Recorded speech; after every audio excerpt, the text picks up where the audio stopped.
کے آباد ہونے کے ساتھ ہی اس میں پرندے بھی آباد ہونا شروع ہوئے زمین پر. اللہ تعالیٰ نے پرندوں کو بھی آباد کیا. کچھ معصوم جانور تھے, انہوں نے بھی بسیرا کرنا شروع کیا زمین پر, اور اس طرح زمین کی رونقوں میں روز بروز اضافہ ہوتا گیا. انسان کو چونکہ اللہ تعالیٰ نے علم و حکمت عطا فرمائی ہے, انسانوں کے علم اور حکمت اور مسلسل تگدو کی بدولت میں آباد ہونے لگی. انسان نے اپنی سہولت اور آسائش کے لیے گھر بنانے شروع کیے. اب وہ جگہ جگہ مل کر آبادیوں کی صورت میں رہنے لگے. انسانوں کی تک و دو اور محنت کو دیکھتے ہوئے میں نے بھی اس کے لیے اپنے اندر چھپے خزانے اگلنے شروع کر دیے, جن میں اناج کے علاوہ قسم قسم کی سبزیاں, پھل اور طرح طرح کے پھول شامل ہیں.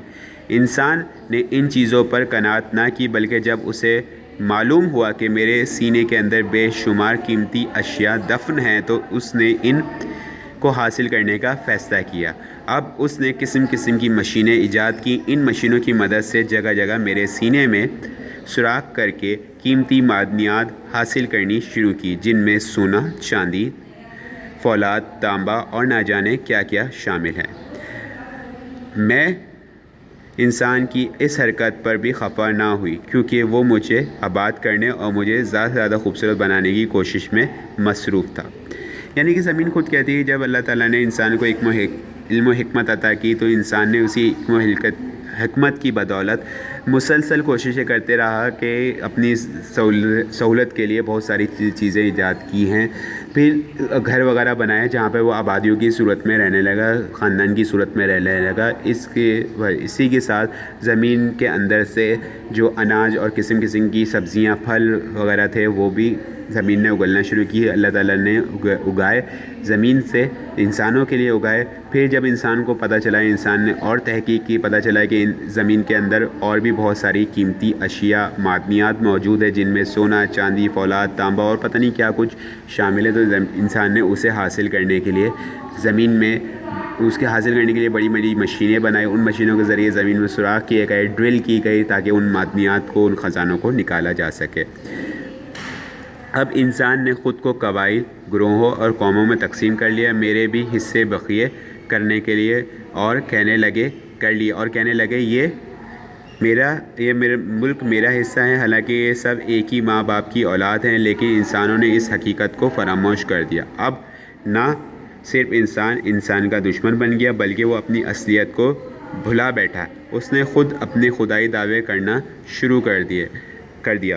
جب انسان اس حد تک سرکش ہو گیا تو اللہ تعالیٰ نے اپنا عذاب بھیجا, اس کو عبرت کا نشان بنایا. جو بچ گئے انہوں نے پھر بھی سبق نہ سیکھا اور اپنی روش پر قائم رہے. اپنے دفاع اور دوسروں کو تباہ کرنے کے لیے ایٹم بم تک بنا ڈالے.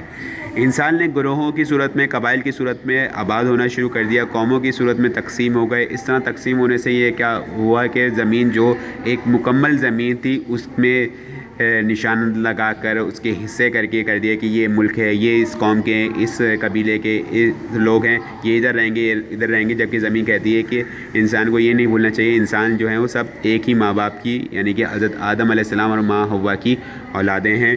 لیکن انسان یہ بات بھول گیا اور اپنی حقیقت کو فراموش کر بیٹھا, اور انسان کا ہی دشمن بن گیا اور اپنی اصلیت کو بھلا بیٹھا.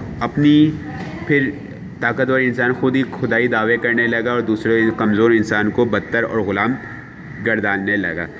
جب انسان کی سرکشی اس حد سے بڑھ گئی تو اللہ تعالیٰ نے پھر عذاب بھیجا, یعنی کہ جب وہ خدائی دعوے کرتے تو ان پر عذاب بھیجا اور انسان کو عبرت کا نشان بنا دیا. لیکن انسان نے پھر بھی اس سے کوئی سبق حاصل نہیں کیا. وہ اپنی ہی روش پہ قائم رہا, اور اس روش پہ قائم رہا کہ اس انسان نے اپنے دفاع اور دوسروں کو نقصان پہنچانے کے لیے ایٹم بم تک بنا ڈالے. میرا خیال تھا یہ ہتھیار اس نے ایک دوسرے کو ڈرانے کے لیے بنائے ہیں, ان کا استعمال نہیں کریں گے. لیکن میرا یہ خیال صرف خیال ہی ثابت ہوا, یہ انسان باز نہ آیا. میں اس دن کو کبھی نہیں بھول پاؤں گی جب انسان نے اپنے جیسے انسانوں پر ہیروشیما اور ناگاساکی میں پہلی مرتبہ ایٹم بم گرائے. ان بموں کی وجہ سے میرے سینے میں اس قدر گہرے شگاف پڑے کہ وہ ایک عرصے تک نہ بھر پائے. لاکھوں انسان جن میں بچے بوڑھے عورتیں سب شامل تھے پلک جھپکتے میں جل کر راکھ کا ڈھیر بن گئے۔ یہ منظر جب بھی یاد آتا ہے میرا دل خون کے آنسو روتا ہے۔ میرا خیال تھا کہ اس ہولناک تباہی کے بعد انسان دوبارہ ایسا کرنے کا سوچے گا بھی نہیں، لیکن افسوس انسان نے اس سے بھی سبق نہ سیکھا۔ اس نے نہ صرف اپنے ذاتی مفاد کے لیے خلیج اور افغانستان میں خون کی جو ہولی کھیلی، اس کے دردناک مناظر بیان کرنے کی مجھ میں ہمت نہیں۔ یعنی کہ انسان زمین جو کہہ رہی ہے اپنی کہانی جو زمین سنا رہی ہے، اس کا خیال تھا کہ انسان نے ایٹم بم چلو بنا لیا ایٹم بم، لیکن وہ صرف ایک دوسرے کو ڈرانے کے لیے کہیں بنایا ہے، ایک دوسرے پر حملہ نہیں کرے گا۔ لیکن زمین کہتی ہے کہ میرا خیال صرف خیال ہی ثابت ہوا، انسان نے ایٹم بم بنایا اور اپنے ہی جیسے دوسرے انسانوں پہ ہیروشیما ناگاساکی۔ یہ یاد رکھیے گا اسٹوڈنٹس، ہیروشیما اور ناگاساکی جاپان کے 2 شہر ہیں جہاں پہ امریکہ نے دنیا میں پہلی بار جو ایٹم بم گرائے گئے تھے وہ ہیروشیما اور ناگاساکی پہ گرائے گئے تھے، جو جاپان کے شہر ہیں، اور امریکہ نے وہاں پہ گرائے تھے، جس کے نتیجے میں لاکھوں انسان اس صفحۂ ہستی سے مٹ گئے تھے، ختم ہو گئے تھے۔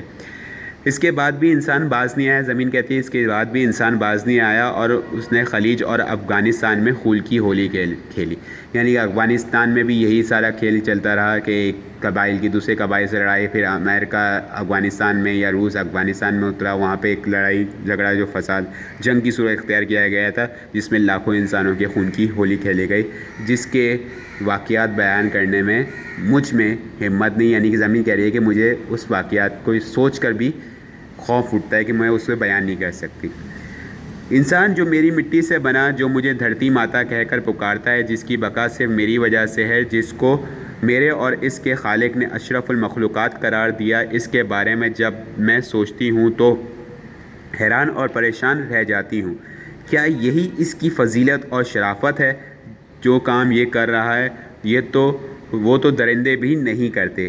اس لیے میں انسان سے التجا کرتی ہوں، اے انسان، خدا کے لیے ہوش میں آ، اپنی تخلیق کے مقصد کے پیش نظر مجھے اور میرے بیٹوں کو تباہ اور برباد نہ کر۔ یاد رکھ، اگر تو ان حرکات سے باز نہ آیا تو پھر تیرا انجام بھی بڑا دردناک ہوگا۔